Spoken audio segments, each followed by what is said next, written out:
want to bring in our Charlie Daggett, who is at Brussels International Airport. And Charlie, what is the latest on security operations taking place in Brussels and also the search for the third suspect?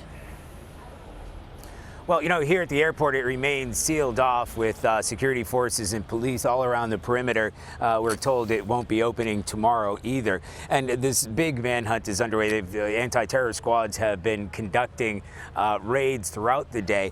In one of the raids connected directly to the attacks at the airport today, they found 2 bombs. In another area, they found bomb-making equipment and an ISIS flag. So they believe that they are on to something here, but the big question is the hunt for the man in the white hat. The police distributed a still photo showing 3 men. They believe the 2 on the left, they were wearing gloves, which police suggest may have been to hide detonators.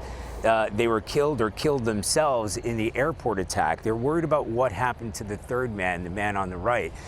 We should also mention here, whether or not this is related, that the bomb disposal team was here and they had to detonate an explosive device that was inside the airport. Police have said that they believe that all 3 men who were pushing those baggage trolleys had their explosive devices inside their luggage. So whether or not the missing man and the bomb that was blown up are related will come out in the days ahead. But this, I mean, this is serious for the Belgian police to release this still photo and say we need the public's help to find this man. Gives you an idea of how dangerous he's considered.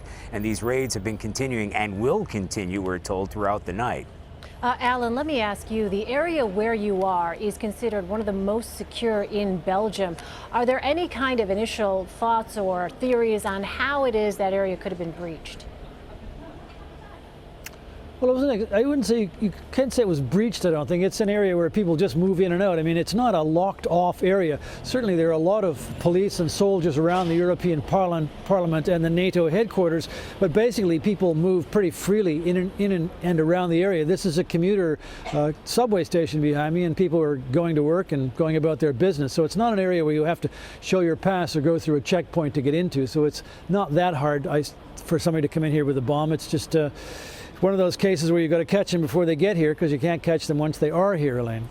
And Charlie, let me ask you, you were originally in Brussels to report on the arrest of Salah Abdeslam on Friday, and I'm wondering, what is the atmosphere there like now, and also the thought about the timing of these latest attacks coming so close after the arrest of Abdeslam? You know, that's what the Belgians are asking themselves. I mean, they're shocked and they're saddened and they're angered, but they're also outraged. You know, we came in here in a hurry because when we heard that Salah Abdeslam, this 10th attacker in the Paris attacks, alleged attacker, had been hunted down in the very same neighborhood where he grew up in. And there was this very dramatic gunfight that took place. He was shot in the leg, and then he was taken to a high security prison in Bruges, and that's where we were last night. At that time, Belgian authorities are saying we are on a heightened state of alert. We have just taken what we believe is a known ISIS operative, and he's now behind bars. They were warning people about retaliation strikes. They were worried about maybe the fact that him being behind bars, maybe he was going to talk, he would flush out other ISIS operatives. All of that was already out there. So they were warning people to remain vigilant. There was a manhunt underway for 2 other people that were involved, or they believed to be involved with Abdeslam. So it was already out there. I mean, it was just yesterday, the French and Belgian prosecutors were saying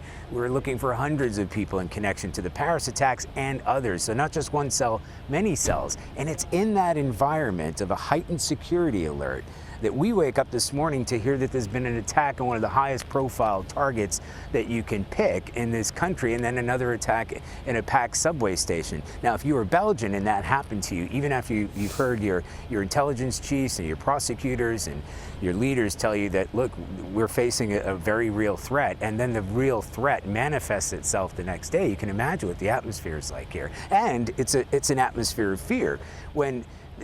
If the Belgian leaders are telling the people, look, we've got this under control, they clearly don't have it under control. Now, it's difficult to defend a place like this, a very busy international airport, you know, versus going through everybody's bag and checking everybody coming in and checking everybody before they're even airside. It would be impractical and impossible to do, same way it would be in the United States. So barring that kind of security, Belgians are wondering what can be done to stop this very real threat, and one that originates in their own backyard. Absolutely. A lot of difficult questions. All right. Charlie Daggett and Alan Pizzey in Belgium, thank you.